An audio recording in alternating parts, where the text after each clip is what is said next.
Does your wallet look like Swiss cheese, constantly filled with holes? Or do you just want to find a way to make your money tree grow quicker by adding fertilizer, more sunlight, and water? No matter which stage you're at, the road towards financial independence can be shortened by playing a great financial defensive. Today, we're going to do a deep dive into this playstyle by revealing some of its most efficient strategies. Let's get going! Takeaway number 1. 10 quick tips to save you tens of thousands of dollars. What would a summary on a book about frugality be without a few quick saving tips? Exactly. 1. Have an emergency month every January. For those of you who are frugal and competitive at the same time, turn the beginning of the year into a savings race. January is the perfect month, as most people spend too much money during December because of holidays and expensive gifts. 2. Shop around for discounts. Always Google blank discount code before buying online. Replace the blank with the name of the product or brand that you're looking for. You'll be surprised by how often you can save money by doing this. 3. Purchase last year's model on high-ticket items, or the model from 2 years ago. I have an iPhone 6 right now instead of an iPhone X, and it does everything I can expect from a smartphone. And none of my friends think less of me because of it. I hope. 4. Spend now to save later. There are many instances where you can spend now to save a lot of trouble and money later. For example, car maintenance, a gym membership, and yearly health exams. 5. Don't ever buy on credit. If you can't afford it now, wait until you can. That home entertainment system will likely cost more than $16,000 instead of $10,000, just because you bought it before you could afford it. A house or apartment should be the only exception to this rule. 6. Insurance. Choose the highest deductible for your home, automobile, and health insurance. And insurance is there to protect you from the riskiest scenarios that can put you in personal bankruptcy. Pick the highest deductible, as it will protect you from such occurrences at the lowest possible price. 7. Insurance. Don't get any other insurance. There's no need to get an extra insurance on your TV, your expensive watch, or similar. In the situation that something unfortunate happens to these items, you often have enough money to replace them, and they're not necessary for your daily life anyway. Consider life insurance though, if you have a family that you're providing for. 8. Buy generic grocery and drug products. Often, they're manufactured by the same brands anyway, so why pay extra for better looking packaging? You're going to consume it, not look at it. 9. Use cash as often as possible. When you go shopping, decide what your maximum spending amount is for that day. Bring that amount in cash and leave your debit and credit card at home. Stores are designed for you to spend more than you first planned. If you've ever been to one of IKEA's furniture stores, you know what I mean. 10. Get your books at the library. The one reason to buy a book is if you want to reference to it later. Otherwise, just borrow them at the library. There's one exception to that rule though, and that is books summarized on this channel. Please get them through my Amazon affiliate link instead. Takeaway number 2. It's not as terrible as it sounds. Develop a budget. It all starts here. Some smart people at a famous consulting firm once stated that what you can measure, you can manage. The inverse also holds true. What you don't measure, you can't manage. Don't let your personal finance end up in this spot. There are 3 necessary steps to budgeting: develop, track, and analyze. The first step is to develop your budget. Begin by listing what is going into your pocket on the left-hand side of a paper. The best way to do this is to do a yearly income estimate and then divide it by 12. Common types of income are salary, bonuses and commissions, dividend and interest, and gifts. On the right-hand side, write down your expenses. Do the same thing here. Estimate your yearly expenses and then divide it by 12. List necessities first. These could be housing, utilities, automobile, food, insurance, payment on loans, and savings. Always remember to pay yourself first. If you've done this right, you probably have a larger amount of money on the left-hand side than the right-hand one. Otherwise, you will need to reconsider what you think are necessary expenses. The difference could be used for other things such as entertainment, extravagances, holidays, or generate more assets. It would make me so proud if you went for that one. How you decide to spend this money is up to you, but you should rank what you think is most important among these things and then dedicate your budget accordingly.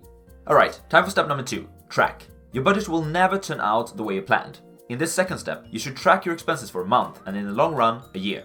Step 3. Analyze how your planned income and spending differ from the tracked one. Some of these differences might please you. For instance, you might have received a bonus that you didn't expect. Others might displease you. For instance, maybe you spent too much money buying drinks for your whole division at the afterwork party following that bonus. Are you really spending money according to the prioritization that you did in step 1? If so, great job! If not, it's time to rethink your lifestyle choices. Takeaway number 3. Invest 50% of every salary increase. This is as close as you can get to having the cake and eat it too. You can have the best of both worlds, and over time, this will make you a frugal force to be reckoned with, saving up to 50% of your total salary. It's a great way of obeying pay yourself first and to accelerate your way towards financial independence. And think about it, you were living on your old salary before you got a raise, right? Well, the Swedish investor, then why do so few individuals do this? The primary reason is because people get behind in the first place. They live above their means with huge liabilities and credit card debt, and when they finally get a raise, every single penny goes to playing catch up with those expenses. A pro tip to never end up in a situation like this is to take the first few years when you recently graduated from college and keep living like a student. You did it for many years in college, so why not give yourself a head start in the race towards financial freedom by keep doing this for 1 or 2 more years. Takeaway number 4. Develop and maintain a good credit score. A good credit rating is essential for many areas that affect your financial health. It allows you to get a mortgage, you will get the most favorable interest rates, renting an apartment becomes easier as landlords look at it, getting a job becomes easier as employers look at it too. I hope this sounds like a no-brainer. Having a good credit score allows you to spend less, earn more, and be more flexible when it comes to where you wish to live. Here are a few things to keep in mind for your score to stay healthy. Avoid buying on credit. Avoid using a credit card. If you feel like you must use a credit card, always remember to pay the balance every month and never use more than 35% of your maximum credit. Automate returning monthly expenses such as rent, cell phone, gym membership, and Netflix. This way you'll never forget to pay them by accident. Takeaway number 5. Pick your partner like you pick your stocks, carefully and with consideration. Well, perhaps even more carefully. Warren Buffett suggests that most investors could benefit from having a ticket with only 20 slots, each punch representing one new investment and the ticket itself representing your investment career. This means that you can only make 20 investments in your lifetime. Hopefully, you won't need that many chances with a significant other, both for the sake of your wealth and your sanity. And we are drawing parallels to one of the world's greatest long-term investors right now, so the analogy doesn't really apply for a player. A trader. Now then, let's get to the point. One of the most important economic decisions of your life, if not the most important one, is choosing a partner with great financial habits. This personal quality is often ignored during the dating process. Most people misrepresent their financial situation by setting a high bar, buying expensive dinners and luxury items that they can't afford to keep up with later in the relationship. Don't do this! One of the top 3 things that couples fight about is money. The other 2 that ranks the highest are free time and housework, which are also correlated to money. So if you want it to last in the long run, be your true financial self, right from the get-go. And financially, it's a long run that we're aiming for. A divorce is devastating. Again, not just for your wallet, but also for your psychological well-being.